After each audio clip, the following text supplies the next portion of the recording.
Hi, everyone. I'm Jennifer Scaffidi. Welcome to my session on multiplication and division for the High Impact Conference for Educators today. I am a certified academic language therapist and also a certified multisensory math instructor. I work for the Plain Local Schools here in Stark County. I also have a private practice where I tutor some students. I also work for Marilyn Zecker, who teaches the multisensory Math 1 and 2 programs through ASDEC, the Atlantic Seaboard Dyslexia Education Center in Rockville, Maryland. She certifies teachers, and I assist her in her classroom online, and I also work with her practicum students. I am also vice president of NOBIDA, the Northern Ohio branch of the International Dyslexia Association. And in my position, I'm in charge of planning our annual symposium and also professional development for teachers. I'll be talking a little about that at the end of my presentation. So welcome to my session on multiplication and division. I am going to go ahead and share my screen right now. And I think that all of you have access to the handout that you can follow along today. Okay, so here we go, multiplication and division. And my presentation is based on the work of Marilyn Zecker, who, like I said, works for ASDEC in training teachers with the multisensory math approach. I met Marilyn 10 years ago. I took her multisensory math 1 and 2 class. I also did the practicum, and I have to say that her program was really life-changing in how I teach math, and I highly recommend anyone who teaches math to take her program. All right, so today we are focusing on multiplication and division. When we think of multiplication and division and the concepts that both of those words mean, when it comes to multiplication, we are making groups of something. And when we're dividing, we are separating into equal groups. Multiplication is making many of the same quantity. It is like repeated addition. And division is separating out in equal groups or equal sharing. It is like repeated subtraction. Multiplication and division is where math oftentimes becomes frustrating for many students. Every October, it's usually the first week of October, my phone starts to ring from parents of third graders telling me that their child has always done pretty well in math until multiplication was introduced, and that they were having some trouble with that. So why is that? During multiplication, the brain activity actually shifts toward the left, the language hemisphere. This fits with the notion that multiplication is dependent on regions in the left hemisphere associated with language. And we now can see that on MRI scans that actually when we are all doing multiplication, that our brain activity shifts towards that left language part of our brain. So this is a problem. Multiplication retrieval is actually word retrieval. It's the language that our students need to retrieve when they're solving a multiplication problem or in class doing multiplication flashcards. Why is that? Well, our students can see 2 plus 3 addition and place value manipulatives, number lines, etc. for small quantities and simple operations. They can visualize that and see it, but they cannot see in their mind's eye representations of larger quantity patterns, such as 6 times 7 or 8 groups of 7 or 42 made into 6 groups. Thus, fact fluency is a word retrieval activity. Students with language-based disabilities or deficits may need much more additional time and practice to develop their fact fluency. So why is memorizing these multiplication facts so difficult? Think of it of trying to learn the names of capitals of 144 different countries in Africa. You have to be able to spout out of your mouth each capital name when they're shown a card bearing the shape of the country.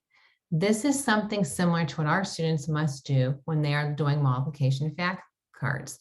They are shown a number, an abstract symbol for quantity, and then they're asked to retrieve exactly the correct word for the algorithm that they see on a card. So it'd be like this. If I showed you this country, you would have to know right away that that is Namibia. and spout out that capital right away of Windhoek. Or look at this and know right away that that's Botswana and spout out the capital name, Gaborone. Or this country here in Africa, you have to know that that's Zimbabwe. And you would have to spout out right away the capital, Harare. So that's what our students are experiencing when they're first learning those multiplication facts. So some solutions for teaching multiplication and division. We want to teach the meaning of the math using manipulatives. Manipulative objects form the first step of the evidence-based instructional sequence, CRA. And what that CRA stands for, C stands for concrete. So they're actually building, touching, doing the math with their hands using manipulatives. Then you move on to the representational, where that's drawing it out and representing it. And then we have the abstract, which is simply using the numbers. So we can see here that the concrete introduces the concept. The representational, when we're drawing it out, helps with our portable memory. And the abstract level then is efficient use of numerals for calculations. When I talked about the concrete model, the concrete level, we have concrete models that we can use. We want to use visual and tactile representations to build fluency. And some of the ones that I have on here, I have our unit cubes from our base 10 blocks. You can see they're yellow right there. I have craft sticks, green. We're building quantities and putting it in groups of 10. I have the unifix cube there slanted across. Again, below that, in that bottom right-hand corner, you can see base 10 blocks. I'm using 10 rods and unit cubes there. And then above that, that rainbow looking thing on a shoestring, that's our strings with wings. And I'm going to talk about that right now. So our strings with wings, they are a strategy for visualizing the growth of quantities and patterns. They're simply made with a shoestring, and you can see those beads there that you can get at like the Dollar Tree or Walmart. We use those beads. You can also use unifix cubes and linking cubes for this activity of building this quantity. But the great thing about strings with wings is once you make them, they're made and you can tie them off. You can use these for skip counting, which is repeated addition, simultaneous processing, you're touching, naming, and saying the math. This always allows students to visualize products involved, and you can keep this for a unit on fractions and percentages. Now, what I'm going to do is I'm going to stop sharing this screen for a quick second, and I'm going to go to my doc cam here so you can see a little bit closer up strings with wings. I'm going to just make that bigger. Okay, so here, I'm going to grab this. Here I have my strings with wings with my 3's facts. And you can see I basically have a shoestring here. I knotted at the bottom so nothing can come off. And I built my facts of 3. And what we can do is once this is built, we can say one group of 3 is 3, 2 groups of 3 is 6, 3 groups of 3 is 9, 4 groups of 3 is 12, 5 groups of 3 is 15, 6 groups of 3 is 18, 7 groups of 3 is 21, 8 groups of 3 is 24, 9 groups of 3 is 27, 10 groups of 3 is 30. We could also use this just to be skip counting, and you can see this is simultaneous processing. We're touching, naming, feeling the math. So I have 3, 6, 9, 12, 15, 18, 21, 24, 27, 30. Okay, so they can be doing that. Our students can be working on that. Also, like I said, to save this for a unit on fractions, here I have one group of 3. Here I have 4 groups of 3, so I have 12. When I look at this, I can say, okay, there's 12. I have 4 groups of 3, 4 equal groups of 3. If I want to find 1/4 of 12, that is 3. If I want to find 2/4 of 12, that is 6. That is also equal to 1/2 of 12 is 6. If I want to find 3/4 of 12, that's going to be 9. Okay, so that is my strings with wings. I'm going to stop sharing my dot cam. I'm going to go back to our PowerPoint. Here we go. Share that. And so for our solutions here, let me just see one thing here real quick. Okay. We want to teach fewer facts at a time to develop fluency over time. We want to target specific facts and use them in all classwork and homework for a period of time. If you look at this worksheet here, in the rectangle, we have a spot for our 7s facts, and our student can put in there their facts of 7. They can use that as a near point reference when they're moving on to something like you see there of division with 7 using a 3-digit number, like 435 divided by 7. Often what happens, math is a hierarchy, and you have to master the previous hierarchy to move on. Sometimes that creates bigger holes for our students. So providing something like a near point reference here, if someone's having some trouble and needing more time on their facts, but the rest of the class is ready to move on to that division, you can do something like this. They can refer and have a near point reference of those 7 facts so that they're not lagging even further behind when it comes to that division. Okay, so let's talk about teaching these facts specifically. We want to teach our facts using patterns. I often get asked, what order should I teach the facts in? And this is what the research is showing, that it's best to teach your 1s and 10s facts first, because we know any number times 1 is itself.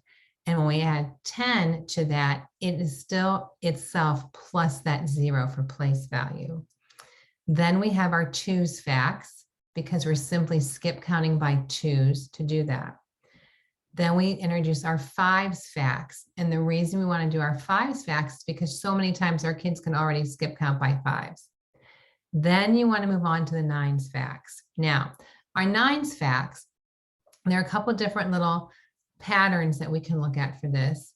When Marilyn teaches her 9s facts, she actually does a conga line, and she has everybody get up and you do your little conga line around the room.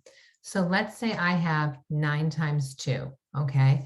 So I'm doing my conga line, 9 times 2, and you're gonna step back in your conga line. Starts with 1, because any number when we do this 1 or 0 through 10, and in zeros, that's just, it's 0. So that's why I didn't mention that one first. But when we do 2 times 9, that first digit starts with 1. It's 1 less than what we're multiplying by. So in 2 times 9, that first digit starts with 1. And then we have to think of the buddy number that we can add to 1 to get 9. And that's 8. So 2 times 9 is 18. Okay, so I would do my conga line. 2 times 9 starts with 1. The answer is 18. 3 times 9 starts with 2. The answer is 27. 4 times 9 starts with 3. The answer is 36. 5 times 9 starts with 4. The answer is 45. 6 times 9 starts with 5. The answer is 54. And then so on, okay?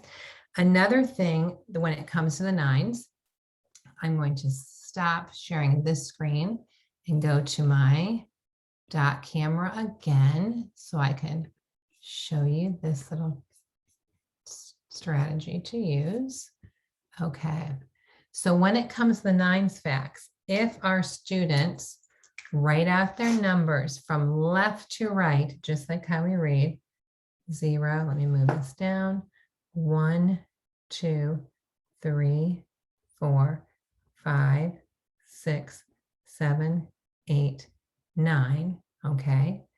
And then you're going to write your numbers 0 to 9, but the other way, 0, 1, 2, 3, 4, 5, 6, 7, 8, 9. And there are your 9 facts. 1 times 9 is 9, 2 times 9 is 18, 3 times 9 is 27, 4 times 9 is 36, and so forth. So there's something there with your 9s facts. I know the finger trick with the 9s facts is often used. The only problem with that is that a lot of times you still have those students doing the finger trick when they're in like 10th and 11th grade. Okay, so I'm not saying that that's a bad one, but they could write this out as a near point reference, or after doing that conga line so many times, they know that in their head. And I actually have seen classrooms over the years when a student's doing a test or a quiz, and you can see them 9 times 3 start with 2, and they do it that way. Okay, so that's some tricks for our 9s. Let me stop this and let me go back to the PowerPoint here. Here we go. Okay. All right, so that was our 9s. Next, you want to teach the 3s facts with rhythm. It's amazing how everyone remembers things with rhythm and music and sound. You know, there's a lot of research being done right now with Alzheimer's patients, how they actually, when they play a music song from their ear, how they can remember all the words from the song, and it brings back other memories. So rhythm and music is powerful with our memory. So you want to teach our 3s facts using some type of rhythm. It could even be like 3 times 1 is 3, 3 times 2 is 6, just some rhythm that you're using. When you get to the 4s facts, which are next, if you look at the grid there on the slide, our 4s facts are actually double what our 2s facts are. So here we have 2 times 1 is 2, 4 times 1 is 4. 2 times 2 is 4, but 4 times 2 is 8. It's double. 2 times 3 is 6. 4 times 3 is 12. So it's double the 6. 5 times, oops, I'm sorry. 2 times 4 is 8. 4 times 4 is 16. Again, doubled. 2 times 5 is 10. 4 times 5 is 20. Again, doubled. So our 4s facts are the doubles of what our 2s facts are. Then we have our 6 facts, and I'm going to show something for that too. Let me stop share and go to my camera here real quick. Make it a little bit bigger. Okay, so when it comes to our 6 facts, we have a few patterns here that actually have a pattern, and they are 6 times 2, 6 times 4, 6 times 6, and 6 times 8. And in these 4 facts, the first digit for the answer for these is just an order. 1, 2, 3, 4. And then the second digit, you're going to skip count by 2. 2, 4, 6, and 8. So 6 times 2 is 12, 6 times 4 is 24, 6 times 6 is 36, 6 times 8 is 48.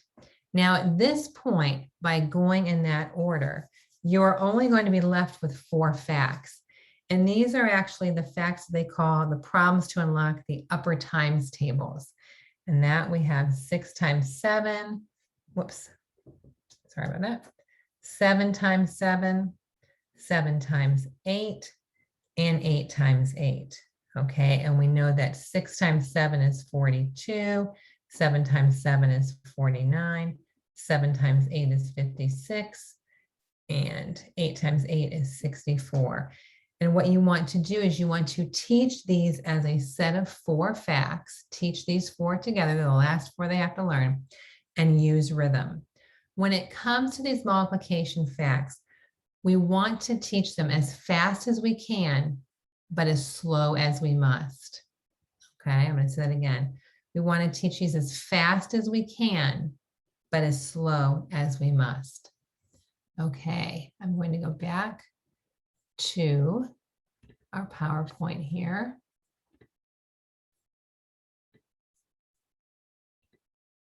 Okay, so that's someone teaching our multiplication facts.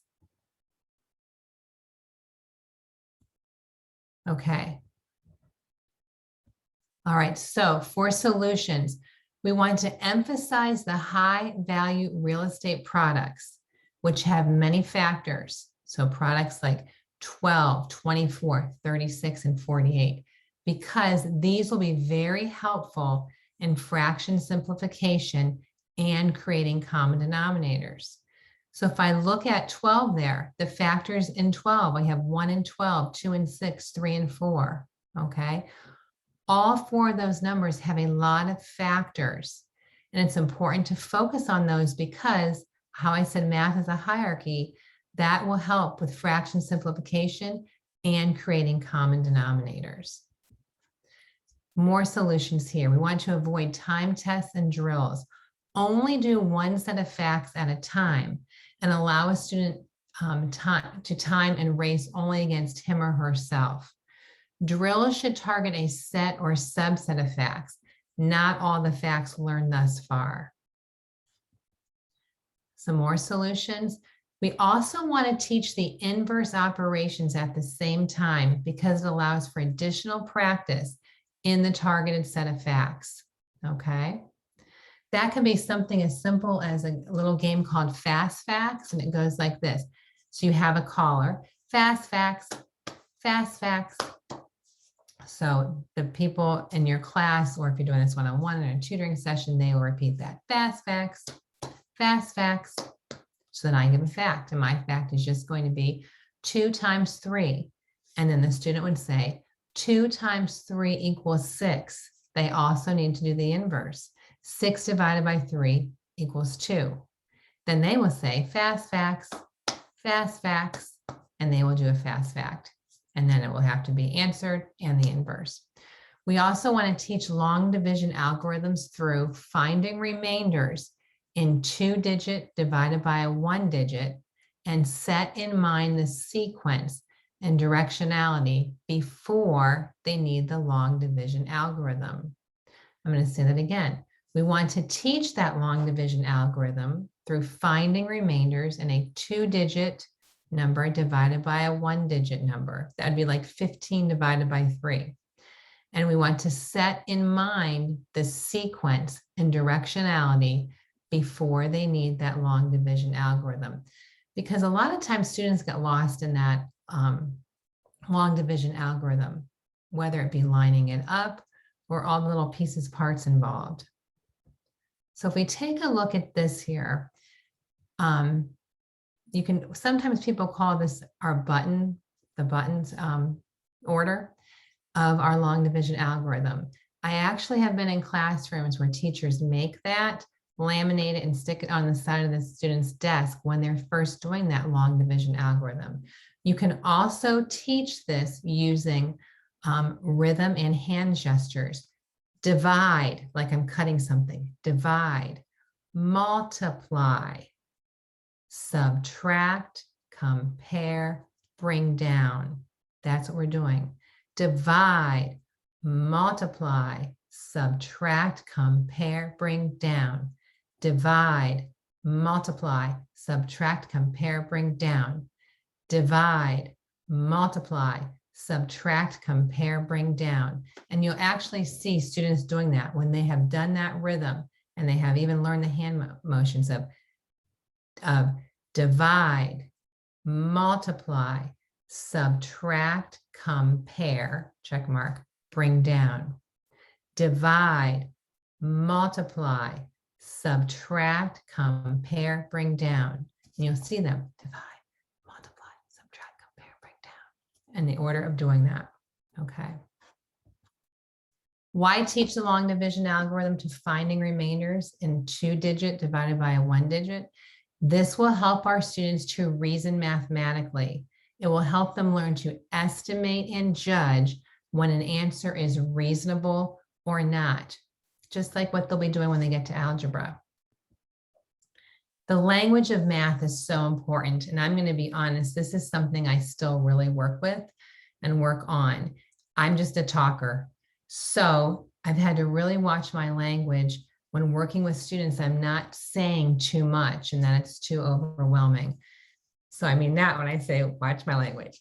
The language of math involves sequence, directionality, relationships, comparison, estimation, and magnitude. The best instructional language that we can use is repetitive, retrievable, concept-based. I always like to add in memorable and uses few words, because what we say to our students is what they're going to rely on when they are at home doing their homework or taking a quiz or something. So even something simple as this: perimeter is a distance around. Perimeter is the distance around. Okay, area is the surface covered. Area is the surface covered. Just simple language like that. The impact of language. Beyond numeracy and quantity awareness, all calculations, sequential operations, and quantity manipulations depend on language, the input and the output. I also want to go here just real quick, and I want to note the difference between multiplication and addition, and the difference between division and subtraction. And I'm going to go real quick here, stop sharing. I'm going to go back to my doc cam. There we go. So that you can see what I mean by this. Okay, so when we're talking about addition, addition is putting together. So in addition, I could have, here I have 8. I could say 8 plus 2. I'm putting the quantity of 2 with the quantity of 8, and I get 10.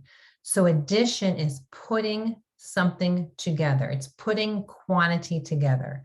So I'm putting together 8 plus 2, and I get 10. Now, multiplication is a repeated pattern. It's actually, we're putting it into groups. So if I have 8 times 2, I have 8 groups of 2. 4, 1, 2, 3, 4, 5, 6, 7, 8. Hopefully this can all be seen on here. And when I have 8 groups of 2, it's a repeated pattern. You can see this pattern is repeating. 1, 2, 3, 4, 5, 6, 7, 8. I have 8 groups of 2. It's a repeated pattern, and I get 16. Okay, so multiplication is a repeated pattern. When I think about subtraction, I'm taking something away. So I have 2, 4. Here I have 8. I have 8 there. If I take away 2, I have 6 left there, and I'm comparing. So subtraction is take away and compare. Then we also have division. Division is breaking it apart into equal groups. So here I have my 8. If I have 8 divided by 2, I could break this into groups of 2, and I get 4. Or if I have 8 divided by 2, I could break it into 2 equal groups, and I have 4 in each group. Multiplication and division, as you just saw, are inverses of each other. We have a repeated pattern with multiplication, and I'm pulling apart into equal groups with division. Addition and subtraction are also inverses of each other. Addition, we are putting together, and subtraction, we are taking apart and comparing. Now, one thing I like to show you that was sort of like an aha moment for me when I was taking Marilyn's class. I had many aha moments in that class, and I still continue to have those, helping her to teach her class. I have built my facts of 2 here, okay? And I've built my facts of 3 here. And if I lay them next to each other, okay, wherever we have a color change at the exact same point on both the 2s and the 3s, that is going to be my least common multiple. So if I look here, I have a color change here, but this is still brown. I have a color change here, but this is still blue. Okay, so then I have green, this stays green. And then when I get here, this turns green and this turns blue. So that's the first place where both of these are changing color. And that happens right at 6. 1, 2, 3, 4, 5, 6, right here at 6. So that is the least common multiple of 2 and 3 is 6. Okay, so I have my 2s, my 3s, where it changes at the exact same moment right here, the top of 6, top of 6. That's my least common multiple. So the least common multiple of 2 and 3 is 6. Okay, I just like that that can be seen instead of just basically memorized. Okay, when we come back to our PowerPoint, share this. Okay, we did that. All right, so division. When it comes to division, out of the way here for something I'm going to do in a second, you want to start with a concrete model. You are making groups of a quantity in division. Oftentimes when we say goes into, we want to move away from that because the meaning of division is groups of a certain quantity or a certain quantity of groups, okay? So if I have 15 divided by 3, that the language of that is how many groups of 3 can I make if I start with 15, okay? All right, explicit instructions and drawing solutions. So if I have 8 divided by 2, that could mean divide 8 into groups of 2. And you can see on that left side there, when I have groups of 2, I end up with 4 total. Or if I have 8 divided by 2, I could be making 2 groups. And I have 4 in both of those groups. So however we look at it, we're still getting that same quantity of 4 if we're making groups of 2 or 2 groups. Okay, a great manipulative to use with multiplication and division are base 10 blocks and using an array. So I'm going to show this on the slides, and then I'm going to actually build a few of these for you. So let me just get caught up here on my notes here for a second. Okay, so you can see the array there. And what we want to do is on the inside of the array is where we find our product with multiplication. And you can also see on the outside of the array, that's where we place our factors.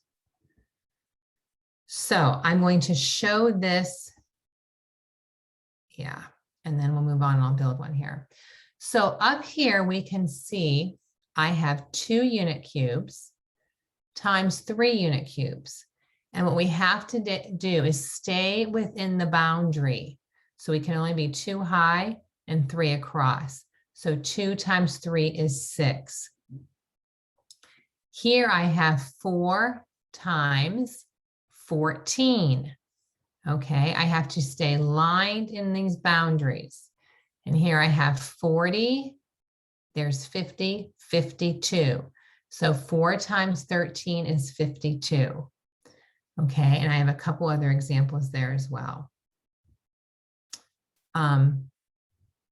When we move on then from that concrete level, we move on to the representational level. We want to teach our students to illustrate solutions and use representations for problem solving. Okay, and we can apply that to place value-based concepts, and we can transition to the abstract, which is the box. So here we have an example of array multiplication. We can look at our factors here. Our factors are here's 10, 11, 12 times 21. So 12 times 21, we get 100, 200, 210, 20, 30, 40, 52. So 12 times 21 is 252. And like I said, I'll actually build some here in a second.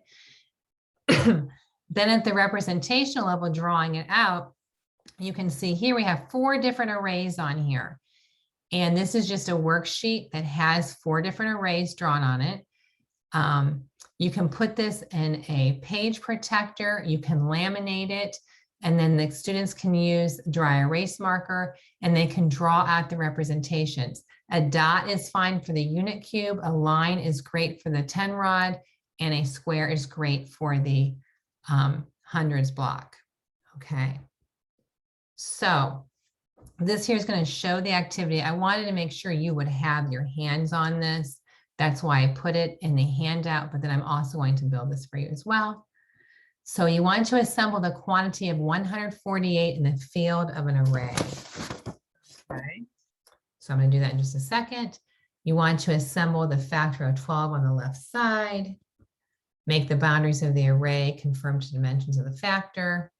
Place the other factor on top to reveal how many groups of 12 you can make, and are there any leftovers? Okay, so I'm going to stop sharing that. I'm going to share my camera and actually build this. Now, these base 10 blocks, you can buy the plastic ones, which are great, especially in this environment we're living in right now, because you can wash those. You can just put them in like a bucket full of hot soapy water and clean them. There is a noise component with them though. So the styrofoam ones are great too because they don't make any noise. If you use these though, these are actually a little bit harder to clean. So I'd recommend if you're using this kind, then the kids just have their own set that they keep. Okay, so we talked about building 148. So there's 100, where are my 10 rods? And I'm doing division. 40, there's 40, 8, 1, 2, 3, 4, 5, 6, 7, 8. And you can hear when I'm putting these down, they're not making any noise. And I'm dividing this by 12. Okay. So what I have to do now is this all has to be lined up within the boundaries. So you can see that's lined up. I can put these here. I'm going to move these here. Okay, and I'm just going to fill this in. Okay, now I do have these left over. I'm going to talk about the leftovers in a minute.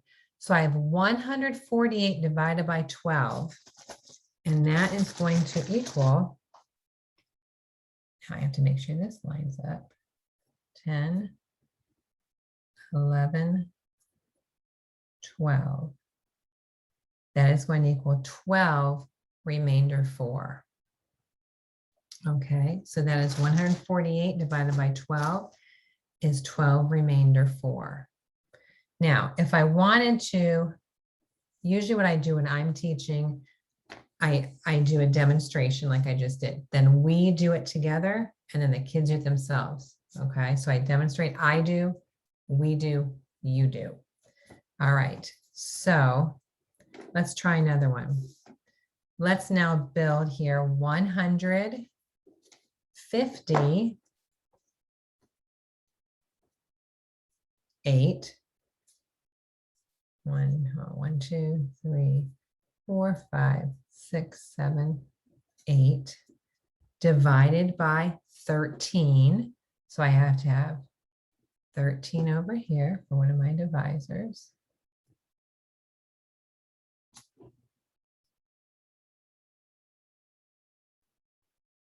Okay. Now I have to line these up.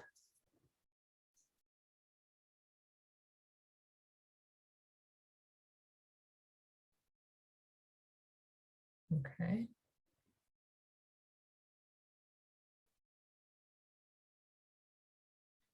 So,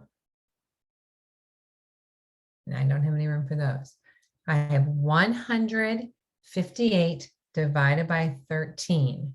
And now I have to place my answer here within the boundaries. And I get 12 remainder 2. Okay, so 158 divided by 13 equals 12 remainder 2. All right, and then let's try another one. Let's do 125 125 divided by 11. Okay, so now I have to make this all fit in. So I've got 125 divided by 11. I still have this space here. So I'm going to put this one here, this one here. I have room for this. Okay. So I have 125 divided by 11. I have to put the answer up here to be in the parameters. And I get 11 remainder 4. Okay. So that is some array division. I could do an array multiplication. I'll just show this quick. If I have 11 times 11, I have to fill that in and make sure it all lines up within the parameters. And we can see that 11 times 11 is 121. That's what it is. 11 times 11, 121. Okay, so that's some multiplication and division with our base 10 blocks. I'm going to stop sharing. I'm going to go back now to our PowerPoint. And I'm still going to go through these. Okay, so that's when we did the 148 divided by 12. Are there any leftovers? We always, when we're doing array division, begin by assembling the dividend, place the divisor, the possible factor, align the dividend to match the boundaries set by the factor. One thing too that's great to do with your base 10 blocks when you are putting them out, if you have 5, to use like tally marks there, because that's a quick recognizable pattern of 5 tens. All right, so this is when here we have 169 divided by 12. Okay, and then you can form it to the boundaries, and then you end up getting a leftover. So then your answer is 14 remainder 1. Now, when they're doing this, they are touching and naming and doing the math. Okay, so then we have here, you can see the array, how that's done, and you can see we have the box method next to it. The product quotient must conform to the dimensions or the boundaries of the factors when you're doing multiplication and division with the array. You can link things then to other representations. You can see the array model there. You can move that onto the place value box model. We can move that on then to the partial products model. And then we have our traditional multiplication model. Okay, so you can, once you do this at the concrete level and they have drawn it out and represented it like I showed you with the dry erase markers, you can link this then to the place value box model, the partial products model, and the traditional multiplication model. Expanded form is very important when you're solving problems like this. This is another way you can do that. So 5 times 37, that's the same as 5 times 30 plus 7, and that equals 185. And you can use that box model after you have it in expanded form. Expanded form always shows us what the quantity is made of. You have a single digit times a double digit up there. Then we have a double digit times a triple. You can even use this with equations and exponents there, you can see. Okay, we want to build algebra skills early in our students, okay? We all know our 17 times tables without even really thinking real hard.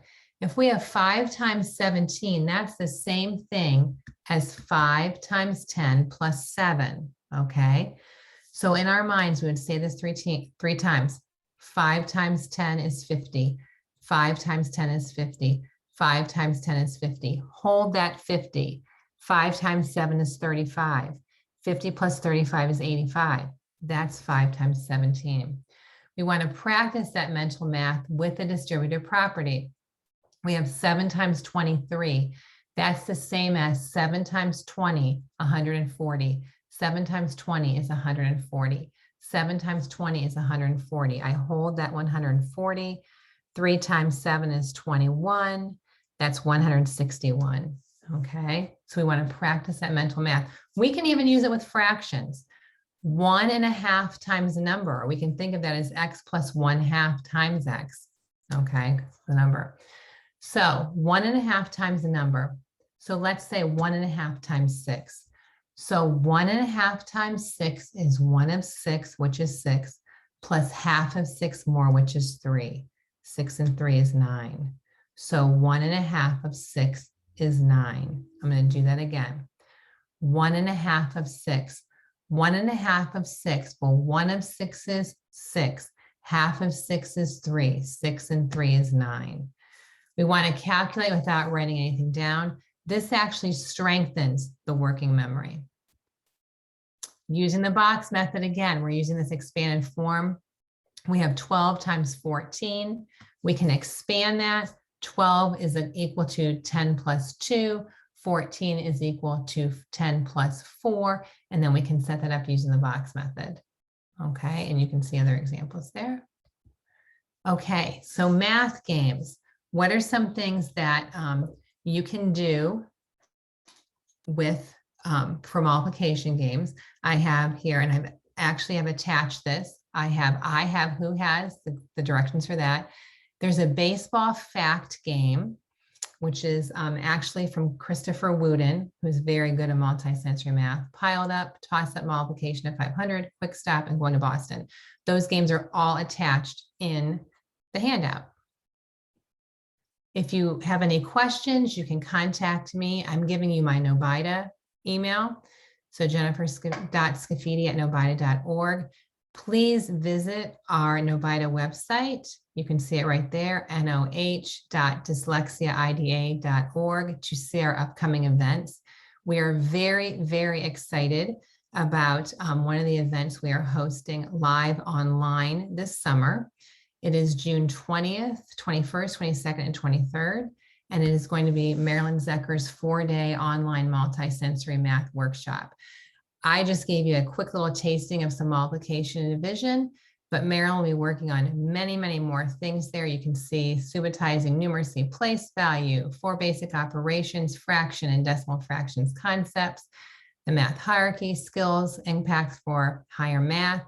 She'll be going over a multi-sensory math lesson plan to use whole group, and another one to use strictly for intervention.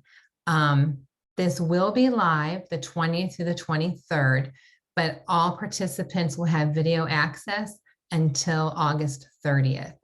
You can register right online at our Nobida website, and it'd be great if you could attend that. And like I said, it is life-changing. Okay, so if you have any questions, please feel free to reach out to me. Enjoy those math games and handouts I sent. Have a great summer, and thank you once again for attending this conference. I'm going to stop my share, and I will end this. All right, have a great summer, everyone.